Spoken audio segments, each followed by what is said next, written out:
Istri pemilik warung bakso itu meminta tolong ke Mas Amin untuk meminta saran bagaimana langkah selanjutnya. Setelah Mas Amin lihat ternyata bapak pemilik warung tersebut mempunyai pesugihan.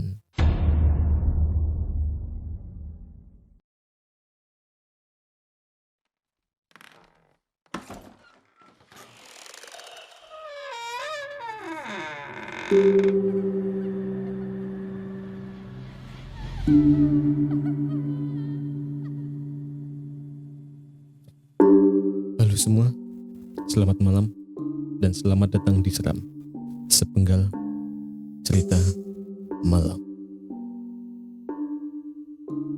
Jadi selamat malam teman-teman.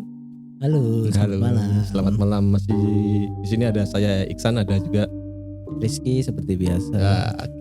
Jadi seperti yang tercantum atau yang di judul. Jadi hari ini kita bakal menceritakan cerita fabel. Wow. Siapa sih yang membuat judul? Anda, Anda yang ngasih saya skrip ini, bentar ya. anjing. Oke, jadi cerita hari ini itu bertema hewan. Enggak hewan juga sih ya itu sebetulnya. Makhluk berbentuk hewan. Makhluk berbentuk hewan. Oke, sip. Jadi tapi ini cerita dapat dari mana? Sebelumnya Kalau cerita ini dari Mas Kuponan sendiri, Mas sepupu lah. Sepupu yang mengalami kejadian itu sendiri. Mengalami. Ya. Nanti untuk di habis cerita aku mau tanya-tanya soal sumber dari cerita ini dari mana. Jadi mari kita mulai saja cerita malam hari ini. Monggo Mas Kunto. Oke, siap. Oh iya, hari ini yang cerita saya ya. Kayak gentenan loh Pak. Oke, siap. Kita mulai cerita hari ini. Cerita hari ini berjudul Pesugihan Beruang Berujung Maut. Peristiwa ini terjadi kurang lebih 10 tahun yang lalu di warung bakso yang berada tepat di samping rumah Mas Amin. Warung bakso tersebut biasa buka pada pukul 10 pagi hingga 4 sore. Awalnya penjualan di warung tersebut tidaklah ramai dan cenderung sepi pengunjung. Tapi entah bagaimana caranya, beberapa waktu kemudian penjualan tiba-tiba naik secara mendadak. Warung yang pada awalnya sepi pembeli sekarang menjadi ramai. Kehidupan keluarga pemilik warung bakso tersebut menjadi kaya akibat dari penjualan yang meningkat tersebut. Namun beberapa waktu kemudian kesehatan pemilik warung bakso yang juga memasak bakso itu memburuk. Setelah selang beberapa waktu, istri pemilik warung bakso itu meminta tolong ke Mas Amin untuk meminta saran bagaimana langkah selanjutnya. Setelah Mas Amin lihat ternyata bapak pemilik warung tersebut mempunyai pesugihan yang menyerupai nenek-nenek memakai kebaya dan jari serta pendamping beruang dengan badan manusia yang diperolehnya dari Pacitan. Pemilik pesugihan harus membuang air dan bunga ke jalan setiap sore sebagai ritual dari pesugihan tersebut. Setelah itu Mas Amin memberikan media pengobatan berupa garam yang telah didoakan untuk diminumkan dan dipakai untuk mandi serta memberi pantangan untuk tidak keluar rumah selama 7 hari ke depan. Ini dimaksudkan karena Mas Amin melihat kalau keluar rumah bapak ini akan sakit, tapi kalau di dalam rumah bapak pemilik warung ini akan membaik. Lalu selang 5 hari keadaan bapak pemilik warung tersebut mulai membaik. Karena dirasa badannya sudah sehat, akhirnya bapak pemilik warung itu ingin jalan-jalan. Dipanggillah dukun dari Pacitan dukun dari Pacitan yang memberi pesugihan itu untuk melakukan ritual. Keesokan harinya dukun itu datang dan melakukan ritual sampai jam 10 pagi dengan membuang pepaya muda dan pepaya muda dan pepaya tua, garam dan beras seperti sesajen. Lalu sorenya bapak pemilik warung itu keluar dari rumah dan pergi ke warung baksonya yang letaknya dekat dengan masjid. Setelah pulang dari warung, seketika itu juga bapak itu tak sadarkan diri dan segera dilarikan ke rumah sakit. Namun sayang, nyawa dari bapak tersebut sudah tidak tertolong.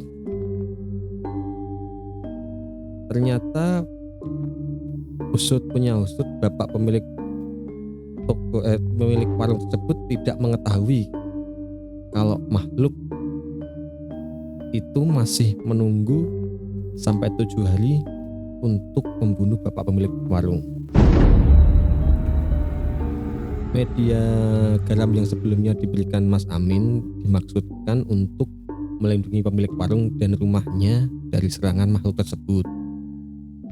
Pesugihan itu ternyata mengharuskan tumbal, yaitu janin atau bayi dari istrinya yang polanya seperti ini. Harus mengorbankan bayi atau janin mereka setiap 2 tahun sekali.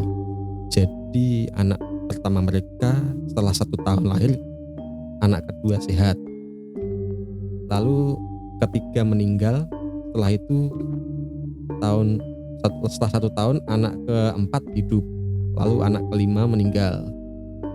Ya seperti itulah, jadi seperti selang-seling, anak pertama hidup, anak kedua meninggal, seperti itulah.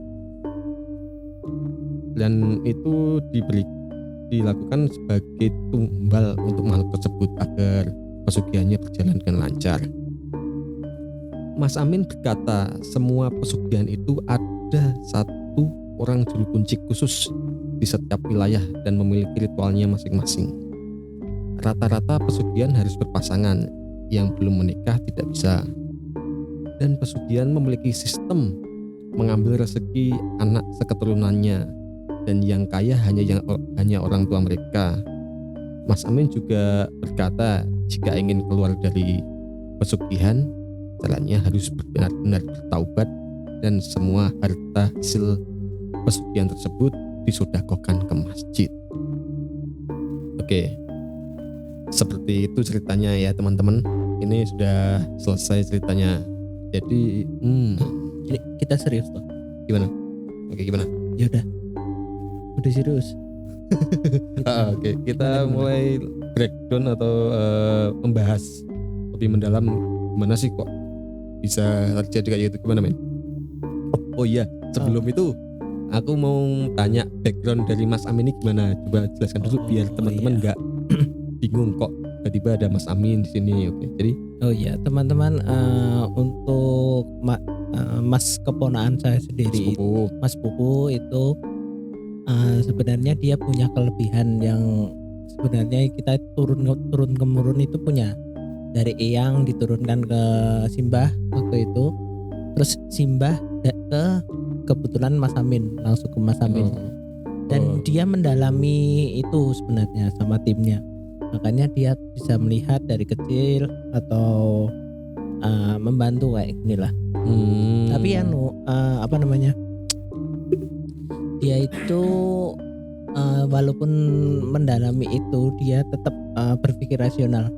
Soalnya dia jadi guru di suatu perguruan tinggi lah. Dosen. Jadi ndak sampai kayak ekstrim kejawen sampai nginep di gua atau gimana gitu. Makanya. Tapi dia punya kelebihan yang diasah lah kayak gitu. Terus sama dengan tim-timnya membantu orang-orang yang mau bertobat atau menetralkan orang-orang atau gimana gitu. Oke, siap. Oke. Jadi sudah jelas ya, siap. Background dari Mas Amin itu gimana? Tapi ini udah ada izinnya kan ya? Udah minta izin kan ya? Oke. Jadi aman gitu. Aman. Oke, jadi aku mau tanya. Tadi gimana? ada detail yang kelewat satu. Kenapa kok awalnya itu baik-baik saja, tapi akhirnya bapak pemilik warungnya bakso itu meninggal mulai sakit-sakitan terus meninggal. Itu dari Mas Amin sendiri melihat kalau makhluk itu marah karena makanannya telat sama dihentikan. Soalnya dari anak ke berapa tadi? 1, 2, 3, 4, 5. Berarti anak ke 6. Terakhir kan ke 6. Terakhir ke 6 harusnya ke 7 ada terus ditumbalkan, tapi dari ibunya pemilik warung itu udah stop gitu. Stop, enggak punya anak, enggak mau ditumbalkan. Ini enggak, aku tanya. Ini yang punya pesugihan cuma bapaknya atau dua-duanya tahu? Dua-duanya tahu. Soalnya kan tadi disebutkan juga kan kalau pesugihan itu harus berdua, suami dan istri. Jadi mereka berdua harus tahu kalau itu. Enggak, yang menjalankan berdua sebenarnya. Ya, menjalankan yang berdua.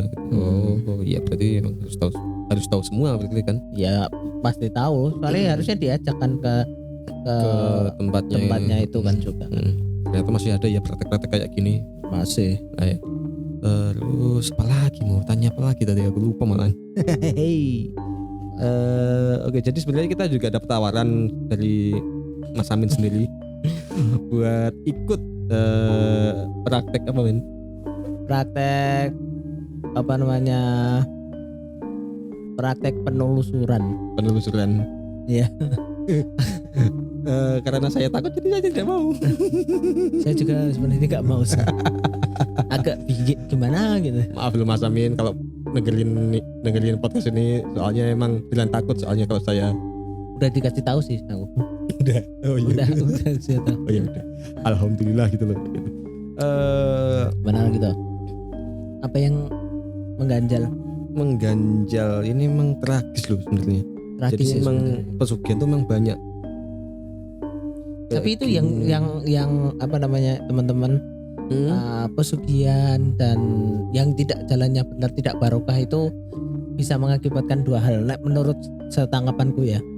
Yang pertama itu membuat kehidupan di rumah tangga itu tidak harmonis, yang nggak jarang banget bisa apa namanya rukun, bahagia terus dan lain-lain. Soalnya kan ya tetap itu duit haram lah, tetap dari orang yang seperti itu. Satu.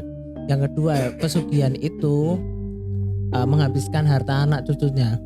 Misalnya bapak ibunya itu pesugihan, mereka kaya, anaknya itu biasanya itu nggak bisa sukses atau mungkin tidak berkecukupan, terus cucunya tidak sama, terus sampai terus gitu.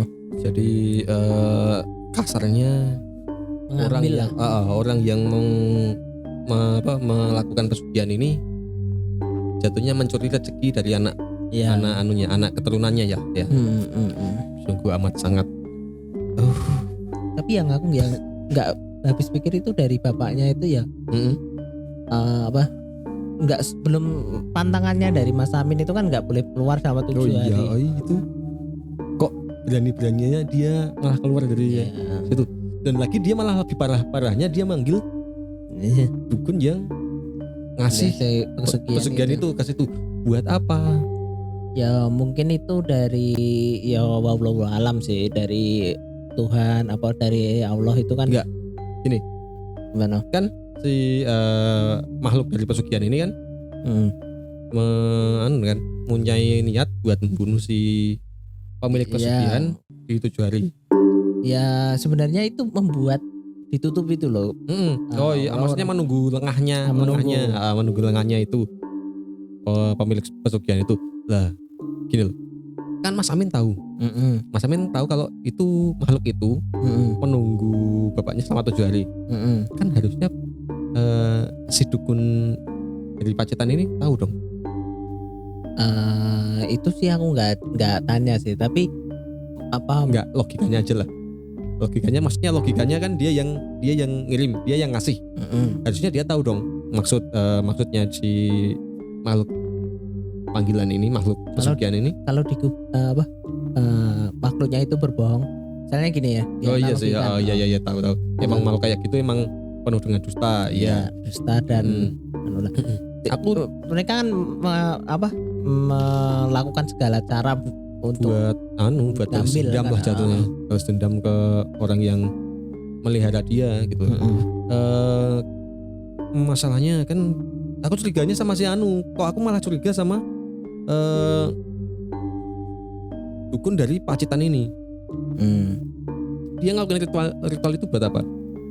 Ya nggak tahu sih. Kalau tujuannya si dukun itu apa namanya? Ya mungkin untuk melindungi lah. Nggak bisa. Kalau melepas pesugihan, itu harusnya kan. Ya nggak tahu sih aku gitu. Untuk dari segi Mas Aminnya itu nggak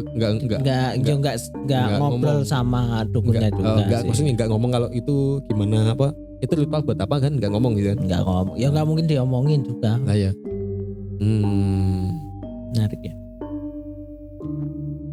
Gak aku masih curiga sama si anunya, masih skeptis masih curiga sama si dukunnya yang dari Pacitan itu. Enggak kok itu buat apa gitu maksudnya.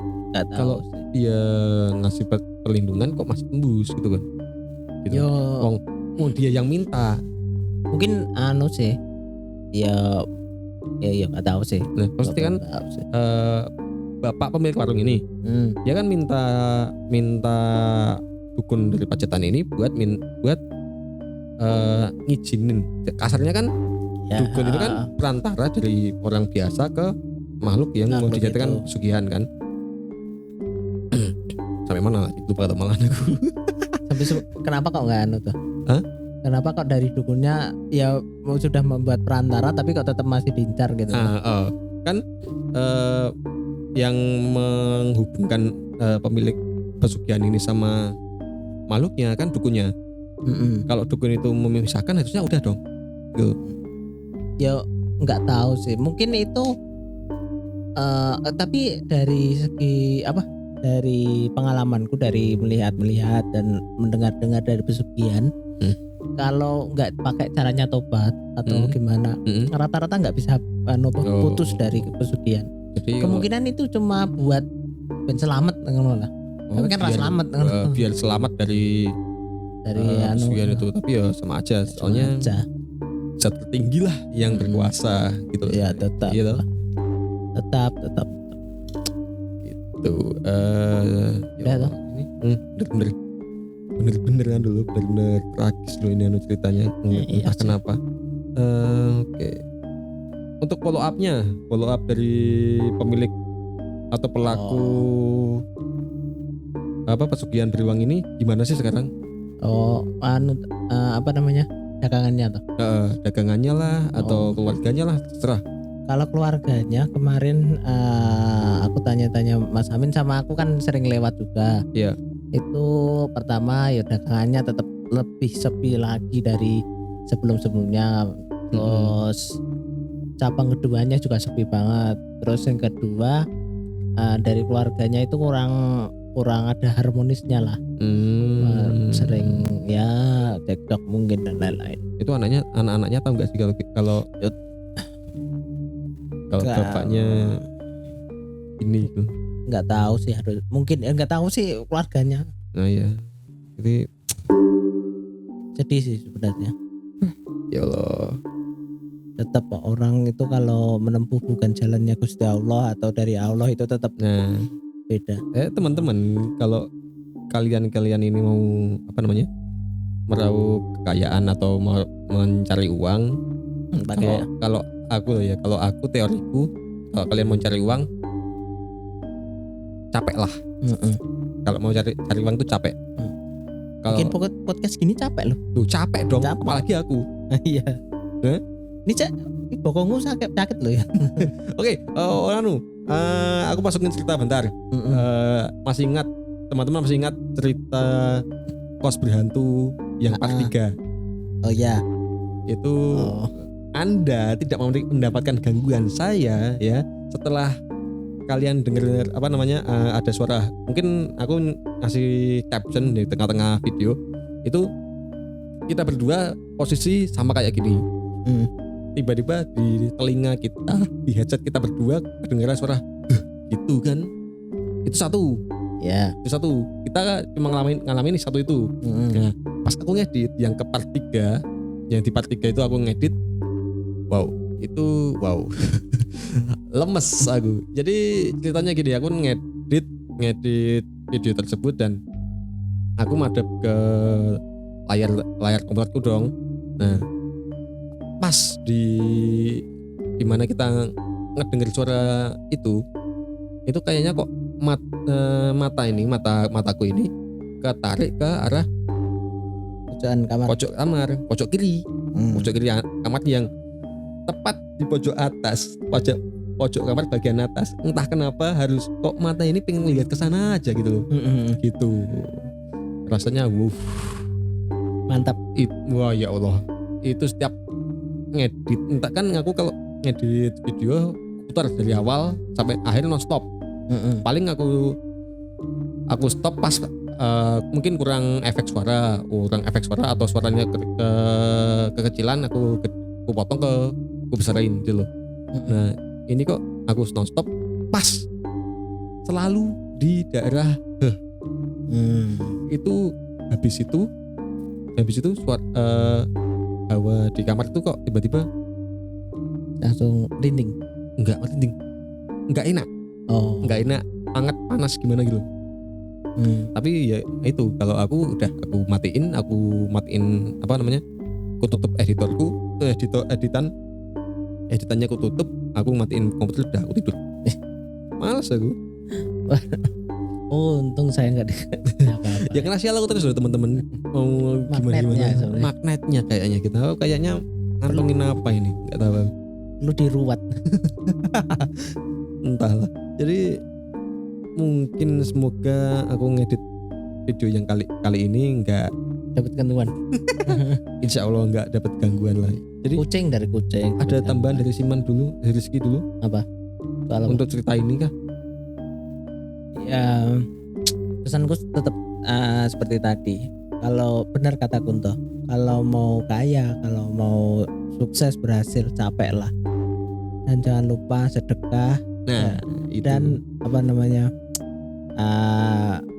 infak lah minimal. Infak, sedekah. Minimal kalau kalian nggak bisa belum mampu untuk bersedekah sembako dan sebagainya, infak di masjid tiap hari Jumat atau tiap sholat masjid itu udah cukup. Ya. Untuk yang beragama Islam loh ya, kalau yang agama lain nggak tahu sih. Ya, yang penting beramal baik lah gitu. Jadi sebenarnya sudah sampai sini aja ya. Sampai sini aja.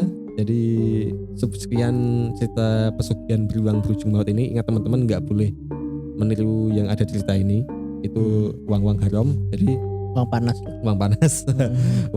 Jadi kita tutup pembahasan pada malam hari ini di cerita seram. Oh iya toh. Sebelumnya kalau teman-teman mau mengirimkan cerita atau ada cerita tentang sesuatu hal seperti ini, pesugihan, pembunuhan dan lain-lain, bisa dikirim di email di bawah. Pasti kita bacakan dan kita review bersama. Langsung kita baca, kita investigasi, malah aku kita hubungi sendiri pemilik cerita tersebut, kita hubungi, kita wawancara singkat, nanti kita bacain di sini gitu. Iya. Gitu kan? Boleh. Biar lebih mendalam, lebih mantap gitu. Jadi sekian, saya Iksan dan Rizky. Selamat malam dan ingat, mereka ada di mana-mana dan mereka ada di dekat kita. Gak usah pakai gitu juga.